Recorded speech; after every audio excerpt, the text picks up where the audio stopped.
Μαζί και πάλι φίλοι μου από το κανάλι μας Φαγητά και Γλυκά για Εργαζόμενους. Σήμερα θα φτιάξουμε μια βάση νηστίσιμη που μπορείτε να τη χρησιμοποιήσετε σε ό,τι γλυκό σας αρέσει. Εμείς το κάναμε σε τύπου cheesecake. Πάμε να το δούμε. Τα υλικά μας είναι ένα φλιτζάνι του τσαγιού φιλέ αμύγδαλο, ένα κουταλάκι του γλυκού σόδα φαγητού, μισό φλιτζάνι του τσαγιού ινδοκάριδο και 1/4 της κούπας ηλιέλαιο. Βάζουμε το φιλέ αμύγδαλο και θα το κάνουμε σκόνη στο μούλτι. Έχουμε τρίψει το φιλέ αμύγδαλο, ρίχνουμε τη σόδα, το ινδοκάριδο. Η δόση είναι μισή, μπορείτε να την κάνετε και ολόκληρη. Και ρίχνουμε και το ηλιέλαιο.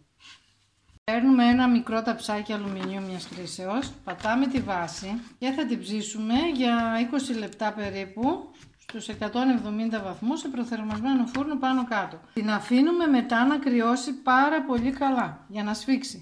Η βάση μας είναι έτοιμη. Τώρα μπορείτε να βάλετε από πάνω ό,τι κρέμα θέλετε. Κρέμα σοκολάτα, κρέμα πατισερί, οτιδήποτε θέλετε. Φτιάχνετε ένα ωραιότατο γλυκό με ό,τι θέλετε. Εμείς παίρνουμε μία μικρή κρέμα γάλακτος, φυτική, θα κάνουμε μία ταρτούλα με ό,τι έχουμε στο ψυγείο. Θα τη χτυπήσουμε με μια κουταλιά άχνη και θα ρίξουμε από πάνω λίγο μερμελάδα. Ό,τι μερμελάδα έχετε μπορείτε να βάλετε. Βάλαμε τη σαντιγί μας και βάζουμε από πάνω τη μερμελάδα μας. Το έχουμε σερβίρει σε ποτήρι, είναι έτοιμο και ήρθε η ώρα της δοκιμής. Είναι τέλειο, πάρα πολύ ελαφρύ και γευστικότατο. Ραντεβού φίλοι μου την άλλη εβδομάδα. Να είστε όλοι καλά, γεια σας!